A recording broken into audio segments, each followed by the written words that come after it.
Grand Ballroom Day. The air in the Grand Ballroom is thick with the scent of white roses and old money. Sunlight streams through stained glass windows, casting kaleidoscopic patterns on the polished marble floor. 200 of the city's elite murmur in anticipation, their jewels glittering like captive stars.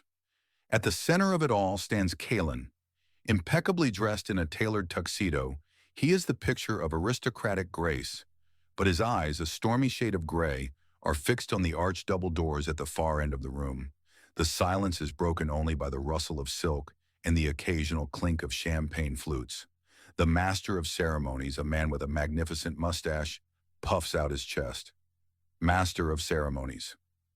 Ladies and gentlemen, esteemed guests, please welcome the future Mrs. Kaelan Thorne, the lovely Elara. The string quartet swells.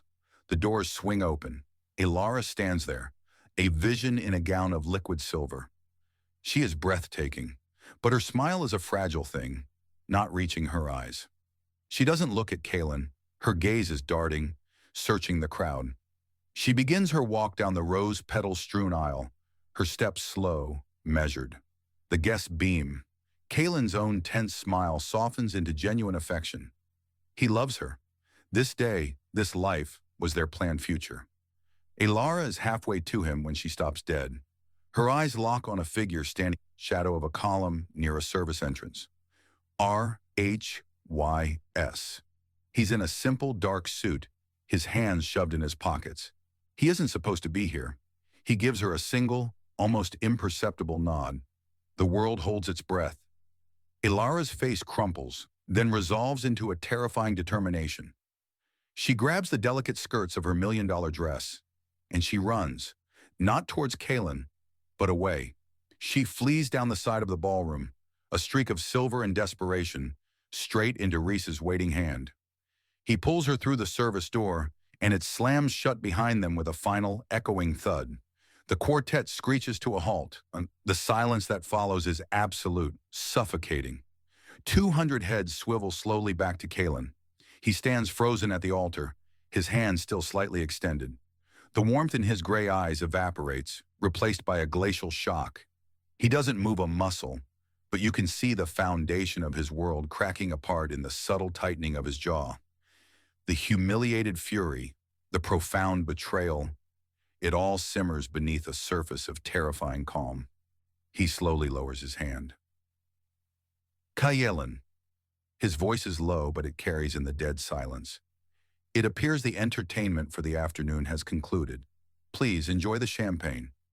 He turns and walks off the dais, his stride even and measured, a king exiting his own ruin. He doesn't look back.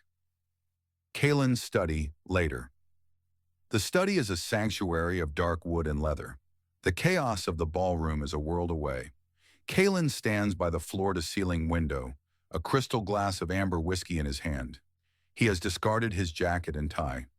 The setting sun paints the room in hues of blood and gold. He is not crying. He is simply empty, a monument to quiet devastation, a soft knock at the door. Kaelan. Without turning. Not now, Alfred. The door opens anyway. He turns, expecting his butler, and stops. Lady Isabella de Winter stands in the doorway. She is a vision of severe elegance, her black dress worth more than most cars. Her hair is pulled into a flawless chignon. She regards him not with pity, but with cool assessment. Isabella. I'll be brief, Kaelan. What happened today was not a reflection of you, but of her poor judgment. Kaelan just stares, too stunned to speak. Isabella. We have always been a good match on paper. Our families, our fortunes, our ambition. I propose we make it more than paper. Marry me. It will be a partnership, a merger of equals. We can quash this scandal by creating a bigger, more powerful headline. She says it like she's proposing a business acquisition, which in a way she is. Before Kaelan can form a response, another figure appears behind Isabella. Chloe. I'm afraid I must interrupt. Dr. Chloe Reed steps into the room. She's still in the elegant, understated cocktail dress she wore as a guest. Her warmth is a stark contrast to Isabella's ice. Chloe, Isabella, with all due respect, a merger isn't what he needs right now. She turns to Kaelan, her eyes kind and intelligent. Chloe. Kaelan, I've watched you for years. Your generosity with the hospital board, your quiet compassion. What happened today was cruel. You deserve a partnership built on respect and kindness, not just assets. Marry me. We can build a life of genuine meaning, a quiet sanctuary away from all this. Kaelan is utterly speechless, his glass frozen halfway to his lips. 2 proposals, in the ashes of his engagement. Isabella arches a perfectly... A sanctuary is what you retreat to, doctor, not where you build an empire. A third voice, melodic and light, floats from the doorway. SERA. Why can't it be both?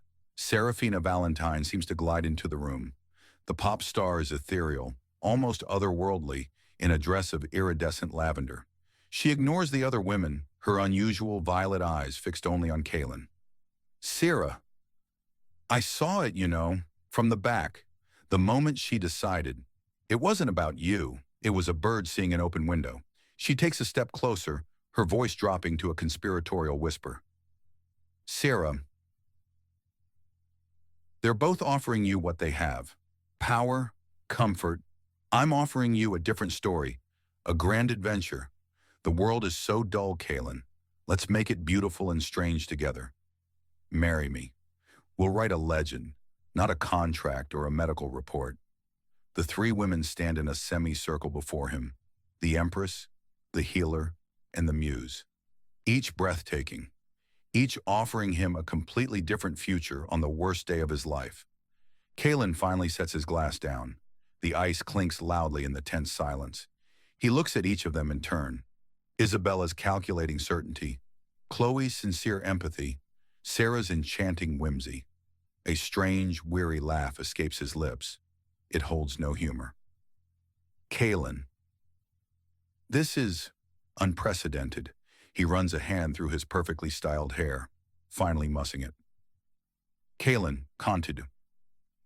Isabella, your proposition is formidably logical. Chloe, yours is incredibly kind. SERA, yours is utterly fantastic. He pauses, collecting his shattered thoughts. Kaelan. All of you are remarkable. To be sought after like this, after today, it's a surreal honor. He meets their gazes, his own gray eyes now clear, the shock burned away by this bizarre new reality. Kaelan.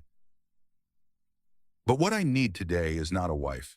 What I need is to remember who I am when I'm not half of a couple, when I am not a headline, when I am just Kaelan. He offers them a small, sad, but genuine smile. Kaelan. So I must, with the greatest respect, decline all 3 of your extraordinarily generous proposals. Isabella's face remains a neutral mask, though a flicker of respect shines in her eyes. She gives a curt, approving nod. Isabella.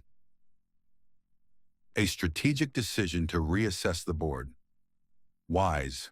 The offer remains on the table, should your strategy change. She turns and leaves without another word. Chloe's smile is warm, understanding. She reaches out and gently squeezes his arm. Chloe. That is the healthiest answer you could have given.